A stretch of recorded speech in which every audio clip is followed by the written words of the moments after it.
지금은 아는 것이 힘이다. 시간입니다.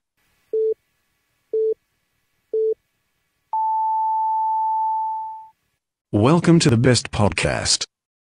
Knowledge is power. 안녕하세요. 따뜻한 마음 믿음의 한약 선화한약국 대표 한약사 이기택입니다. 저희 선화한약국에서는 내 가족에게 드린다는 마음으로 정성껏 약을 조제하고 있습니다. 미세먼지로 인한 비염, 관절 통증, 숙취 해소, 그리고 건강한 한방 다이어트까지 이젠 선화한약국이 여러분들의 건강과 함께하겠습니다. 대전일보 옆 월평타운 상가 1층 월평역 4번 출구 문의 전화는 528-2848 지금 포털에서 대전 선화한약국을 검색해보세요. 2020년 1월 20일 월요일 방송분입니다. 5시 앤데스나 월요일 순서와 함께 하십니다. 키워드로 보는 뉴스 브리핑 진행합니다. 팟캐스트 아는 것이 힘입니다. 정진우 PD와 함께 하죠. 어서 오세요, 정 PD. 네, 안녕하십니까. 정진우입니다. 예, 오늘은 키워드 한 가지만 좀 살펴봐야 되겠네요. 네, 알겠습니다. 오늘은 첫 번째 그 한 가지 키워드는요. 혹시나 했다가 역시나로 정해봤습니다. 예, 어떤 얘기입니까? 그 충남의 오랜 수건 사업인 안면도 관광지 개발 사업이 무산됐다고 합니다. 그 이 사업 개발업체인 KPIH 안면도가 지난해 11월 그 1차 투자 이행 보증금 100억 원을 기한 내에 납부하지 못했었는데요. 예. 그래서 이제 충남도에서는 일단 10억 원 먼저 받고 그 나머지 90억 원의 납부 기한을 연장해 준 바가 있었죠. 바로 그 납부 기한이 지난 1월 18일 자정까지였다고 합니다. 하지만 KPI 측은 그 이 기한이 지나도록 미납된 보증금 90억 원을 납부하지 못했다고 합니다. 이렇게 되면 결국 이제 사업이 무산되는 겁니까? 네, 그렇게 볼 수 있을 것 같습니다. 예. 이 개발업체가 유성복합터미널 조성사업 개발업체하고 동일한 곳이죠? 네, 그렇습니다. 그동안 이제 유성복합터미널도 여러 가지 우여곡절이 있었잖아요. 네, 맞습니다. 그렇지만 뭐 또 최근에 보도에서는 뭐 선분양 의혹에 대해서 검찰로부터 무혐의 판결을 받아서 좀 청신호가 보인다 뭐 이런 지적 그런 전망들도 많이 있었거든요. 예. 그런데 이 사업 역시도 좀 순탄치만은 않다고 합니다. 왜냐하면은 그 이 안면도 개발 사업에 있어서 그 보증금을 제때 납입하지 못했던 가장 큰 이유가 바로 유성복합터미널 조성 사업과 관련이 있기 때문이라고 하는데요. 이 개발업체는 그 유성복합터미널 사업에 대해 흔히 이제 PF라고 하죠. 일단 그 사업 계획만 가지고 돈을 미리 대출받는 제도인 그 이 프로젝트 파이낸싱 대출을 제때 받지 못했다고 합니다. 그러면서 자금 확보에 실패하게 됐고 결국 안면도 개발 사업에 대한 보증금도 제때 납부하지 못한 것으로 알려졌습니다. 예. 어쨌든 이제 워낙 이 충남도에서 특히 안면도 지역에서는 이게 수건 사업이었기 때문에 지역 주민들의 실망이 크지 않을까 싶습니다. 글쎄요, 그 지난 30년 동안 워낙 이게 무산된 적이 많았었잖아요. 예. 그리고 또 이제 그동안 행적을 보면은 이번 사업자 역시 뭐 자금 동원 능력에 있어서 좀 상당히 의구심을 자아냈기 때문에 그런 허탈감보다는 역시나 하는 심리가 더 많지 않을까 싶습니다. 예. 그리고 이제 납부 기한도 넘겼기 때문에 충남도에서는 그 본계약을 해지하기로 하고 이를 그 KPIH 측에 이제 통보를 할 예정이라고 합니다. 아직 통보는 안 했군요. 네, 그렇습니다. 그러면 그 사이에 혹시라도 뭐 이 납부를 하게 되면 계약은 계속 유지가 되는 겁니까? 그렇지는 않을 것 같고요. 일단은 1월 18일이 토요일이니까 이게 휴일하고 보통 납부일이 겹치면은 그 이 길로 넘어가는 경우들이 있지 않습니까? 예. 그런데 이게 원래 그 지난 11월에 100억 원이 납부됐어야 되는 그런 계약이었었고요. 그리고 또 1년 안에 추가로 100억을 납부해야 되는 그런 계약입니다. 하지만 그 작년 11월 그 100억 원에 10분의 1인 10억 원밖에 납부하지 못한 상태에서 이 업체가 그 나머지 190억 원을 납부할 수 있다라고 기대하는 시각은 그리 많아 보이지는 않는 것 같습니다. 예. 실제로 이 업체 대표는요, 그 현재 수십억대 그 채무를 제때 상환하지 못해서 그 보유하고 있는 주식에 압류 처분을 받고 있다고 하는데요. 그래서 예정됐던 PF 대출도 불투명해진 상태라고 하니까 자금 동원이 이렇게 만만치 보이지는 않는 것 같습니다. 예.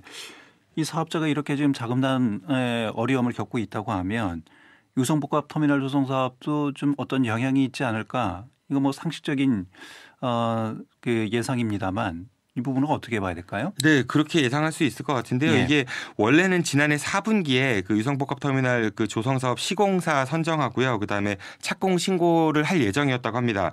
그런데 이제 지난해 9월에 그 토지 매매 대금 납부 이후에 그 후속 절차가 전혀 진행되지 못하고 있는 상태라고 합니다. 예. 그 오랜 세월 동안 표류해온 이 유성복합터미널 조성 사업이나 이 안면도 개발 사업이나 아직은 좀 더 기다려야 되지 않을까 싶습니다. 예. 알겠습니다. 오늘 여기까지 하겠습니다. 키워드로 보는 뉴스 브리핑 팟캐스트 아는 것이 힘이다. 정진호 PD였습니다. 정 PD 수고했습니다. 고맙습니다. 2020년 1월 21일 화요일 방송분입니다. 5시 현대사남 화요일 순서 함께 하십니다. 키워드로 보는 뉴스 브리핑 팟캐스트 하는 것이 힘이다. 정진호 PD와 함께합니다. 어서 오세요, 정 PD. 네, 안녕하십니까. 정진호입니다. 예, 첫 번째 키워드부터 살펴보죠. 네, 오늘 첫 번째 키워드는 전과로 정해봤습니다. 예, 범죄 전과입니까? 네, 그렇습니다. 예. 그 21대 총선을 맞아 그 현재 예비 후보들이 속속 등록을 하고 있죠. 오는 3월 25일까지가 등록 기간인데요. 예. 오늘 오전 기준으로 대전에서는 그 7개 선거구에서 총 71명의 그 예비 후보가 등록을 마쳤습니다. 그 현재까지 경쟁률을 보면요. 전체 평균이 10.1대 1인데 이중 대전 중구가 15대 1로 가장 경쟁이 치열했고 그리고 이제 대전 유성구 갑이 5대 1로 상대적으로 낮은 경쟁률을 보이고 있습니다. 예. 그 아직 현역 의원들이 이제 후보 등록을 하지 않은 상태니까 이 경쟁률은 더 치열해질 것 같은데요. 예. 오늘은 그 중앙선관위 그 통계 시스템에 올라와 있는 현재까지 등록한 그 예비 후보들의 전과 현황에 대해서 좀 말씀드려보도록 하겠습니다. 예. 예비 후보 등록을 하면 본인의 이런 전과가 있으면 전과 기록까지 다 공개를 해야 되는 거죠. 네, 그렇습니다. 예. 어떻게 전과를 가진 후보들이 많이 있습니까? 네, 그 전체 후보들 가운데 약 23%에 해당되는 분들이 전과 경력을 가지고 있었는데요. 예. 그러니까 대략 후보자 4명 중 1명은 전과가 있다 뭐 이렇게 볼 수 있을 것 같습니다. 주로 어떤 전과였습니까? 네, 우선 뭐 과거 민주화 운동이나 뭐 시위 등에 관련된 전과를 가진 후보들도 있고요. 이제 이분들을 보면은 민중당 소속으로 그 유성구 갑에 그 도전하고 있는 김선재 예비 후보가 국가보안법 위반 전과를 가지고 있었고 정의당 소속 그 유성구 을에 도전하는 김윤기 예비 후보는 특수 공무집행 방해 관련 전과를 가지고 있었습니다. 예. 과거 그러니까 이제 민주화 운동이나 또 정치 시위 관련된 것들, 네. 민주화를 위한 시위 활동에 관련된 이런 법안, 전과들이 있었고요. 음주 전과도 있습니까? 네, 그 이번에 등록한 예비 후보들 중 그 음주 전과를 가진 분들이 좀 상당수 있었는데요. 예. 먼저 더불어민주당 소속으로 그 대전 중구에 도전하고 있는 그 권호철 후보와 서구 갑에 도전하는 자유한국당 소속 김홍규 후보, 양홍규 후보입니다. 네, 김홍규 후보입니다. 네, 죄송합니다. 그리고 서구 을에 도전하는 양홍규 후보요. 그리고 이제 같은 지역구에 도전하는 국가혁명배당금당 그 임호순 후보가 음주 전과가 있었습니다. 또한 유성구 갑에 도전하는 자유한국당 소속 진동규 후보와 유성 을에 도전하는 국민혁명배당금당 소속 정용길 후보도 음주 전과가 있었습니다. 음주 전과라는 것은 음주운전 관련된 전과라는 얘기죠? 네, 그렇습니다. 음주운전 전과를 말씀드리는 겁니다. 예. 그 밖에 또 어떤 전과가 있었습니까? 네, 그 대전 동구에 도전하는 그 국가혁명배당금당 소속 한용희 후보와 그 서구 을에 도전하는 같은 당 그 서기자 후보가요, 그 사기 전과가 있었고요. 그리고 동구에 도전하는 국가혁명배당금당 소속 그 김영길 후보는 감금치상, 그리고 같은 당 박범석 후보는 상해 전과가 있었습니다. 예. 그리고 유성구 갑에 도전하는 우리공화당 소속 양순옥 후보는 교통사고 처리 특례법 위반, 유성 을에 도전하는 더불어민주당 소속 김종남 후보는 지방의회 의원 선거법 관련 그 위반 등의 전과가 있었습니다. 그리고 대덕구에 도전하는 더불어민주당 그 박영순 후보는요, 근로기준법 위반 전과가 있었고 같은 선거구에 도전하는 바른미래당 소속 김영희 후보는 그 업무상 횡령, 그리고 역시 같은 지역구에 도전하는 국가혁명배당금당 소속 홍성채 후보는 교통사고 처리 특례법 위반 전과를 가지고 있었습니다. 전과 내용도 아주 다양하네요. 네, 그렇습니다. 글쎄요. 이런 기록을 좀 유권자들이 꼼꼼하게 좀 살펴볼 필요가 있지 않을까 그런 생각도 듭니다. 네, 맞습니다. 그 전과가 있다고 해서 그 참정권이 제한받아서는 안 되겠죠. 하지만 털어서 먼지 안 나는 사람 없어 라면서 마치 이제 아무 일도 없던 것처럼 이제 넘어가는 듯한 것도 좀 문제가 아닐까 싶습니다. 그 생각보다 많은 분들께서 그 자신이 살고 있는 그 지역구에 출마하는 후보들에 대한 정보가 좀 부족한 것 같은데요. 부디 청취자 여러분들께서 그 여러분들이 살고 계신 곳으로 출마하는 후보들의 면면에 대해 보다 많은 관심을 갖고 여러분들의 소중한 한 표를 잘 행사했으면 좋겠습니다. 예. 그 아직 예비 후보 등록 기간이 많이 남아 있으니까요. 예. 이후에 등록되는 후보들이 있으면은 다음 시간 또 따로 이 전과 사항을 추려서 말씀드리도록 하겠습니다. 예, 알겠습니다. 두 번째 키워드 살펴보죠. 네, 두 번째 키워드는 버려진 구슬들이라고 정해봤습니다. 어떤 얘기입니까? 그 일제 강점기 때 발달한 도시인 대전 원도심에 그 근대 문화유산이 많다는 사실을 아마 많은 분들께서는 알고는 계실 텐데요. 하지만 어디에 뭐가 있고 또 어떤 의미가 있는지에 대해서는 잘 알고 있지는 못하신 것 같습니다. 그 바로 대전시의 무관심 속에 그 상당수가 방치되고 있기 때문이 아닐까 싶은데요. 그러다 보니까 이제 시민들의 관심 속에서 점점점 멀어져 가고 있다는 현실이 좀 참으로 안타깝다는 생각이 듭니다. 예. 대전시가 도로를 내기 위해서 대전역 인근 철도 관사촌을 없애려 한다. 이런 문제에 대해서 저희가 방송에도 좀 다뤘습니다만 방치됐거나 사라질 위기에 처한 근대 건축물들 대전에도 아직 많이 남아 있잖아요. 네, 그렇습니다. 대전에는요 모두 210개 정도의 근대 건축물이 있다고 하는데요. 그 이 중 원도심에만 70%가 넘는 건축물들이 있다고 합니다. 물론 이제 아픔의 역사이긴 합니다만은 이런 그 소중한 문화유산을 좀 잘 활용한다면 현재 대전시가 이제 추구하고 있는 대전 방문의 해와도 좀 잘 연계시킬 수가 있고 예. 또 이제 근대 역사 교육의 장으로도 충분히 활용할 만한 가치가 높지 않겠습니까? 하지만 그 개발 논리 등에 밀려서 그 사라질 위기에 처해 있다고 합니다. 많은 것들이. 안타까운 점은 그 10년 전에 작성된 그 근대문화유산 조사 보고서 이거 달랑 하나만 가지고 대전시가 현재까지 이 근대 건축물에 대한 활용 방안을 고민하고 있다는 것입니다. 예. 10년 전 조사 보고서밖에 없다 이 말이군요. 네, 그렇습니다. 최근 업데이트된 자료가 없다. 네, 그거 달랑 하나라는데요. 예. 정말 그동안 너무 오랫동안 무관심했던 게 아닌가 싶습니다. 그러는 사이 지난 2016년에는 그 대전 중구입니다. 대흥동에 있었던 고 정운 시인의 고택이 그 인근 요양원 그 요양병원 주차장으로 팔리면서 철거가 됐었고요. 지난해에는 동구 원동에 있던 국내 최초의 공작기계 회사였던 남성기공 건물도 철거가 됐었습니다. 예. 이런 옛날 건물들이나 또 어떤 상징성 있는 이런 건축물들은 한번 없어지면 복원이 안 되는 거잖아요. 네, 영원히 사라지는 것이죠. 예, 그래서 빨리 좀 대책을 세워야 하는 것이 아니냐 이런 목소리가 있다고요. 네, 그렇습니다. 광주시만 하더라도요, 그 관내에 있는 근대 건축물을 그 전수조사해서 기록 보존 사업을 현재 하고 있다고 하고요. 또 많은 분들이 이제 경남 통영을 찾고 계시죠. 여기만 하더라도 근현대 건축물들이나 발자취를 좀 잘 활용해서 도시 브랜드로 역시 많이 활용하고 있습니다. 그런데 대전은 이렇게 훌륭한 근대 문화 자원이 있음에도 불구하고 이들 중 상당수가 이제 개인 소유이기 때문에 어려움이 있다 뭐 이런 이유를 들면서 너무 지나치게 소극적으로 대응하는 게 아닌가 싶어서 좀 답답하다는 생각이 듭니다. 예, 좀 대전시가 좀 보다 적극적인 의지를 갖고 이 문제를 접근을 해야 된다 이런 얘기군요. 네, 그 대전시가 한 해 동안 등록 문화재 관리 비용으로 고작 이제 작년에 1억 1천만 원 정도밖에 사용하지 않았다고 합니다. 그러니까 200여 개가 넘는 근대 건축물을 관리하기에는 좀 터무니없이 부족한 액수였겠죠.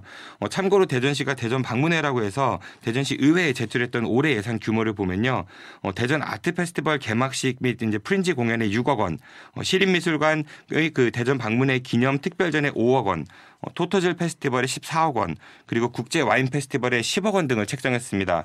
하지만 이게 또 이제 적절성 시비 여부가 있어가지고 상당수는 의회에서 이제 예산이 전액 혹은 일부 삭감되기도 했었습니다. 예. 대전시의 이런 예산 계획만 보더라도 근대 건축물에 대한 의지가 부족하다. 뭐 이것을 반증하는 것이다 이런 얘기군요. 네, 맞습니다. 그 예. 작년 작년 11월 언론 보도 하나를 잠깐 소개해드리면요, 그 대전시는 한국 FN 대상 공모전에서 원도심 근대문화 탐방로 조성 사업으로 그 도시 디자인 부분 대상을 받았었다 이렇게 대대적으로 홍보했던 바가 있었습니다. 대다수의 구슬들을 꿰어지지도 못한 채 버려지고 있는데 이런 상 받았다고 자랑만 하는 대전시를 보면서 이런 거야말로 좀 도시 철학이 부족한 전형적인 전시 행정이 아닐까 싶어서 좀 답답하다는 생각이 듭니다. 예, 알겠습니다. 키워드로 보는 뉴스 브리핑 팟캐스트 아는 것이입니다. 정진우 PD와 함께했습니다. 정 PD 수고하셨습니다. 고맙습니다. 청춘을 돌려다오. 안녕하십니까. 여러분은 청춘하면 어떤 생각이 드십니까? 청춘학교. 청춘학교는 배움의 열정을 가지신 어르신들이 한글, 국어, 영어, 수학도 배우고 영화, 연극, 전시회 관람도 하고 스마트폰 사용법도 배우는 열린 배움터입니다. 배움, 나눔, 행복이 있는 청춘학교에서는 배움의 열정을 가진 학생과 재능 기부를 해줄 선생님, 그리고 후원자들의 참여를 기다리고 있습니다. 학생 무료, 선생님 무료, 후원회원은 유료. 기부금 영수증 발행됩니다. 전화 042-254-2007번이나 010-6620 8255로 연락 주시면 되고요. 자세한 내용은 다음 카페에서 대전 청춘학교를 검색해 주세요. 감사합니다. 2020년 1월 22일 수요일 방송분입니다. 5시 한 대에서 남 수요일 순서 함께 하십니다. 키워드로 보는 뉴스 브리핑 팟캐스트 아는 것이 힘이다. 정진호 PD와 함께합니다. 어서 오세요, 정 PD. 네, 안녕하십니까, 정진호입니다. 예, 첫 번째 키워드부터 살펴보죠. 네, 오늘 첫 번째 키워드는 이중일로 정해봤습니다. 이게 무슨 말입니까? 그 대전역 서광장 일대 도로는 이제 승객을 태우기 위해서 기다리는 택시들로 인해 좀 교통이 상당히 혼잡스러웠었는데요. 예. 그래서 이를 개선하겠다고 대전시가 1년여 가까이 그 교통 혼잡 개선 사업을 진행해 왔었습니다. 그 공사가 드디어 이제 지난주에 마무리가 됐다고 하는데요. 그런데 이제 공사 이후 그 이곳 상황이 오히려 더 안 좋아졌다고 합니다. 공사를 했는데도 교통이 더 혼잡해졌다 이런 얘기입니까? 네, 뭐 상황이 안 좋은 건 여러 가지 문제들이 있는데요. 예. 그동안 이제 그 대전역 앞에 차도에 택시가 이제 길게 늘어서 있었는데요. 그래서 대전시가 그 대전역 지하를 관통하는 그 지하도로 안에 택시만을 위한 별도의 차도를 하나 만들었는데요. 그런데 벽 콘크리트에서 그 대량의 분진이 발생하고 있다고 합니다. 그리고 설상가상으로 그 환기 시설도 제대로 작동하지 않아서 콘크리트 분진과 매연으로 인해서 바로 앞에 있는 차량 번호판까지도 안 보일 정도로 시야가 무척 안 좋다고 합니다. 예. 지하 공간에 이렇게 분진이 많으면 시야에 방해가 돼서 오히려 이제 사고의 위험이 증가할 수 있다. 뭐 이런 우려군요. 네, 그렇습니다. 그 뿐만 아니라 다른 안전성에도 문제가 있다고 하는데요. 그 택시 전용 지하철로 구간을 이제 지나서 지상으로 나오는 구간에는 각종 타이어 파손 사고도 잇따르고 있다고 합니다. 그 사고 위험 지점은 이중 곡선 구간이라고 하는데요. 근데 이곳의 그 도로폭이 좀 좁고 그 차도와 인도를 구분짓는 그 연석도 상당히 낮게 설치돼 있어서 그 경계가 제대로 보이지 않는다고 합니다. 그래서 타이어 파손 사고도 빈번하게 일어나고 있다고 합니다. 예, 그럼 뭐 구조적으로 무슨 문제가 있는 거 아닙니까? 뭐 잘못 시공했다 이렇게밖에 볼 수 없을 것 같은데요. 예. 이 공사가 재작년 12월에 시작됐으니까 그 공사 기간만 1년이 넘었고요. 그리고 예산도 10억 원이 넘게 투입된 사업인데 개통 이후 이처럼 여러 문제점들이 노출되면서 교통 혼잡이 개선되기는커녕 오히려 더 큰 불편만 초래하고 있다 이런 민원이 지금 쇄도하고 있다고 합니다. 예, 이런 문제는 공사할 때도 충분히 예상하고 또 대책을 세울 수 있는 문제이지 않을까 싶은데요. 네, 그런 부분들이 그렇습니다. 전혀 안 됐다라는 얘기군요. 예, 그래서 대전시가 좀 너무 안일하게 사업을 진행했던 게 아닌가 싶어 좀 답답하다는 생각이 드는데요. 예. 이런 문제점들이 지적되자 그 대전시는 연석이 보이지 않는 부분들에는 이제 차로 규제봉을 좀 설치해서 운전자들이 좀 이를 인식할 수 있도록 하고 그 일부 도로폭도 좀 조절하는 그런 방안을 검토하겠다 이런 입장이라고 합니다. 그리고 이제 다량의 콘크리트 분진이 발생하는 문제에 대해서는 다른 포장재로 시공하는 방안을 검토하겠다 뭐 이런 입장도 밝혔다고 합니다. 예. 애초에 공사를 좀 제대로 했다면 이같이 좀 이중일을 하지 않아도 됐을 텐데요. 대전시의 안일한 일처리 때문에 돈은 돈대로 더 들고 또 그만큼 시민 불편도 가중되고 있는 것 같아서 이런 그 예산과 행정력 낭비에 대해 그냥 좀 어물쩍 넘어가지 말고 대전시가 담당 공무원들이나 그 관련 업체들에 대해서는 뭐 적절한 징계나 아니면 구상권 청구 등 좀 엄중 문책을 해야 되지 않을까 싶습니다. 예. 두 번째 키워드 살펴보죠. 네, 두 번째 키워드는 인생 2막이라고 정했습니다. 예, 이건 어떤 얘기입니까? 그 다가오는 21대 총선 출마를 위한 그 공직자 사퇴 시한이 이제 지난주에 끝났는데요. 이에 대전 지역에서도 총선 출마를 위해 모두 5명이 공직에서 사퇴를 했다고 합니다. 예. 그중 가장 주목을 받고 있는 인물이 황운하 전 대전지방경찰청장인데요. 사직서를 낸 이후 더불어민주당에 입당한 그 황 청장은 그 얼마 전 대전 중구 선관위에 방문해서 예비후보 등록을 하려고 했다고 합니다. 하지만 민주당 공직 후보자 그 검증위원회에서 황 청장이 지금 전 청장이죠. 울산시장 선거 개입 의혹 관련 그 검찰 수사를 받고 있기 때문에 검증이 계속 필요하다 이런 결론을 내렸다고 합니다. 따라서 황 전 청장은 현재까지 예비후보 등록을 하지 못하고 있는 상황이라고 합니다. 예. 본인은 저희 인터뷰에서 출마에는 전혀 문제가 없을 것이다 이렇게 얘기는 했습니다만 좀 상황은 지켜봐야 되겠군요. 네, 그렇습니다. 민주당 검증위에서는 현재 그 황 전 청장에게 그 소명 자료를 요구한 상태라고 하고요. 이에 대해서 이제 그 황 전 청장 후보자는 그 개인의 문제라기보다는 당의 정무적 판단 때문에 생긴 일이다 이렇게 이야기를 하고 있다고 합니다. 예. 또 어떤 인물들이 사퇴를 했습니까? 네, 그 광주 5.18 유족들로부터 그 사자 명예훼손 혐의로 기소된 전두환 전 대통령 재판을 담당했던 장동혁 광주지법 그 부장판사도 이번 총선 출마를 위해 사퇴를 했다고 하는데요. 예. 그런데 장 전 부장판사의 그 정당 선택이 좀 의외라는 반응이 많다고 합니다. 장 전 부장판사는 그 더불어민주당이 아닌 자유한국당 소속으로 출마를 준비하고 있다고 합니다. 예. 이분이 그 대전에서 출마하겠다 이런 의사를 언론에 지금 밝힌 것으로 알려졌고요. 네, 그렇습니다. 집도 대전인 것으로 알고 있습니다. 네, 맞습니다. 그 예. 서구나 유성구 쪽에 출마 예상된다고 하고요. 이분은 현재 그 유성구 을 지역에 이제 거주를 하고 있다고 합니다. 그리고 그 주형철 전 청와대 경제보좌관도 공직을 사퇴하고 대전 동구에서 그 출마를 준비하고 있다고 합니다. 예. 지방 의원들도 총선 출마를 위해서 사퇴한 사람들이 있죠. 네, 그 두 명이 그 대전에서는 두 명의 지방 의원이 이제 사퇴를 했는데요. 가장 눈길을 끄는 인물은 바른미래당 소속 그 김소연 전 대전시 의원입니다. 김 전 의원은 집권당인 더불어민주당과 그 시민사회단체 사이의 그 카르텔을 뭐 깨겠다면서 의원직을 사퇴했는데요. 그런데 김 전 의원은 아직까지 뚜렷하게 어떤 선거구에 출마하겠다 이런 입장은 밝히지 않고 있습니다. 예. 그리고 자유한국당 소속 그 조성호 대전 서구의 의원 역시 의원직을 던지고 더불어민주당 소속 박병석 의원이 지역구인 대전 서구 갑에 출마를 하겠다 이런 입장을 밝혔다고 합니다. 예. 공직 사퇴를 선거 출마를 위해서 공직 사퇴를 하는 것에 대해서는 다양한 시각이 있죠. 네, 그 뭐 참정권은 누구에게나 보장받은 권리이긴 하니까요. 근데 이건 좀 두 가지를 분류해서 생각해봐야 될 것 같습니다. 우선 일반 공직자와 선출직 공직자 이렇게 나눠볼 수 있을 것 같은데요. 일반 공직자들이 가장 경계해야 될 지점은 바로 이제 자신들이 공직에서 해왔던 업무를 그 정치적 목적으로 활용했던 게 아닌가라는 부분입니다. 그 예를 들어 고위 행정관료이든 법관이든 이제 다 정파에 상관없이 국민을 위해 일해야 되는 자리 아니겠습니까? 그런데 만약 그걸 이제 자신들의 정치적 욕구 그 충족을 위한 수단으로 활용했다면은 이건 좀 비판의 여지가 있을 수가 있을 것 같고요. 지방의원 같은 선출직 공직자 역시 그 중도 사퇴라면 보궐선거가 좀 발생을 하죠. 그리고 어떻게 됐든지 간에 중도 사퇴는 그 처음 출마했을 때 유권자들과 했던 약속을 저버리는 행위니까 이런 점에서 봤을 때는 분명 좀 비판을 받을 부분이 있는 것 같습니다. 출마야 본인이 선택할 수 있는 참정권 중 하나니까 법적으로 그 자체는 뭐라고 할 수는 없겠습니다. 하지만 인생 2막을 준비하고 있는 공직자 출신의 그 총선 출마 예정자들이 이런 비판의 지점에 대해서도 좀 한번 되돌아봤으면 좋겠습니다. 예. 여기까지 듣죠. 키워드로 보는 뉴스 브리핑 팟캐스트 하는 것이 힘이다. 정진우 PD였습니다. 정 PD 수고했습니다. 고맙습니다.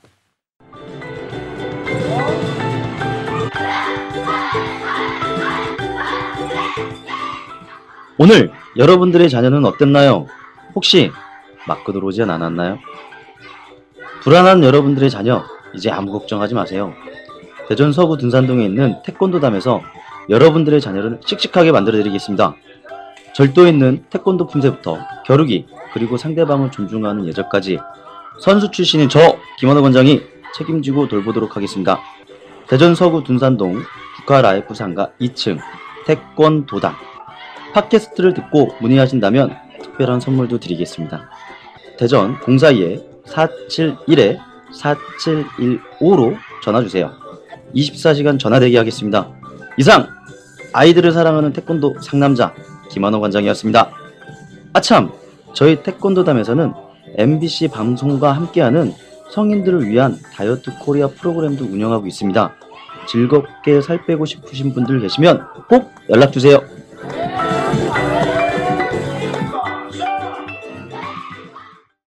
(2020년 1월 23일) 목요일 방송분입니다. 네, 5시 안 돼서는 목요일 순서 함께 하십니다.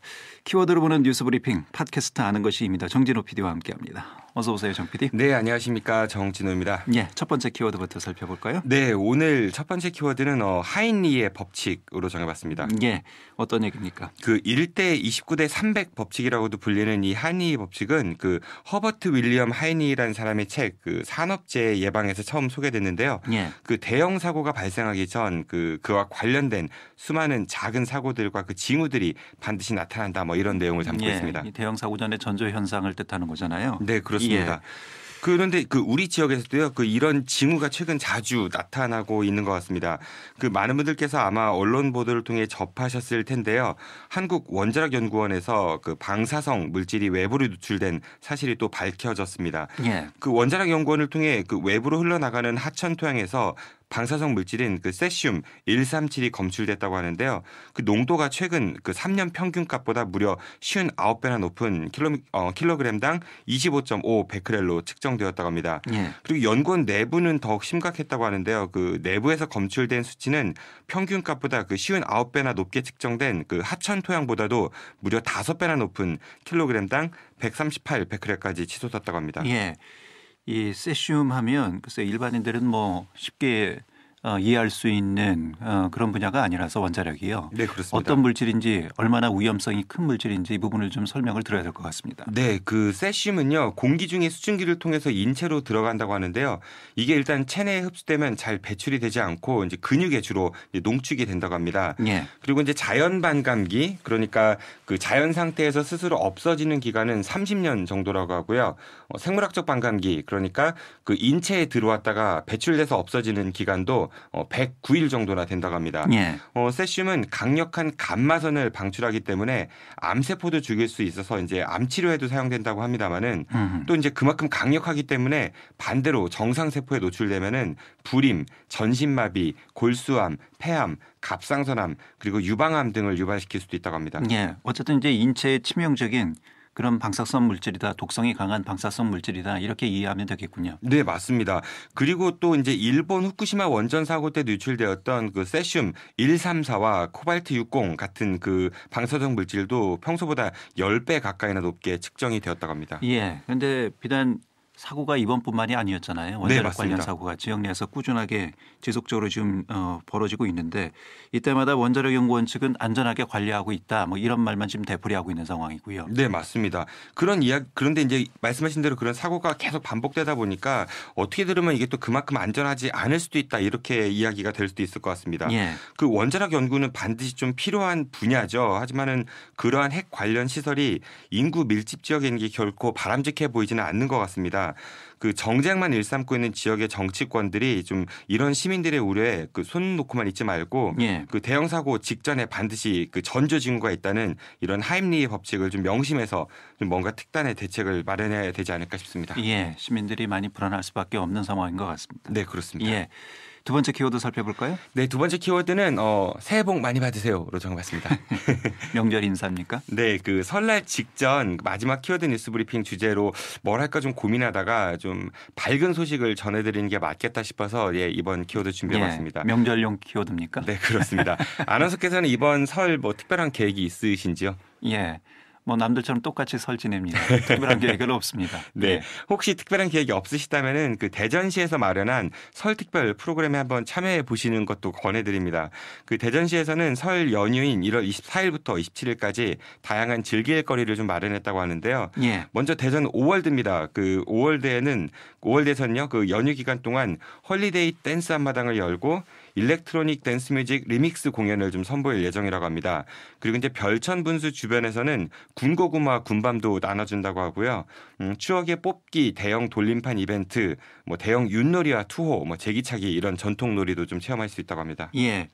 명절에 집에만 계신 분들 많이 계신데 예, 곳곳에 이렇게 가족들과 함께 할 수 있는 곳이 많이 그런 행사도 있고 그리고 장소도 있고 그렇군요. 네, 꼭 한번 가보시면 좋을 것 같습니다. 예. 그리고 다른 행사도 좀 소개해드리면요. 그 대전 마케팅공사에서도 설날 당일인 25일 그 오후 3시부터 밤 9시까지 대전 중구 은행동 그 은흥정이 거리에서 스카이로드 설날 큰 잔치를 준비했다고 합니다. 이곳에 가시면요. 그 떡매도 쳐볼 수 있다고 하고요. 그 과학 마술쇼나 그 키다리 삐에로 석고마임 같은 그런 거리 퍼포먼스도 즐길 수 있다고 합니다. 그리고 이제 설날 당일과 다음날 26일까지 엑스포과학공원에서도 이와 같은 이제 행사를 만나실 수 있다고 합니다. 예. 또 어떤 곳이 있습니까? 네, 그리고 한국효문화진흥원에서도 그 전시체험관 1층 로비에서 각종 전통 놀이를 체험할 수 있다고 하고요. 그 포토전에서 한복을 입고 사진을 찍어서 그 SNS에 올리시면요, 기념품도 받을 수 있다고 합니다. 예. 참고로 그 효문화진흥원은 설날 당일은 문을 열지 않고요. 그 설 전날과 다음 날에 문을 연다고 하니까 참고하시기 바랍니다. 그 예로부터 음력을 중시 여겼던 우리 민족의 최대 명절인 그 설날이 다가왔습니다. 2020년 경자년 한 해 동안 그 저희 5시엔 대세남 청취자 여러분들과 그 가정에 늘 건강과 행복이 가득하시길 바랍니다. 네, 새해 복 많이 받으십시오. 예. 정 PD의 새해 인사였습니다. 고맙습니다. 네, 예. 고맙습니다. 키워드로 보는 뉴스 브리핑 팟캐스트 하는 것이 힘이다. 정진우 PD였습니다.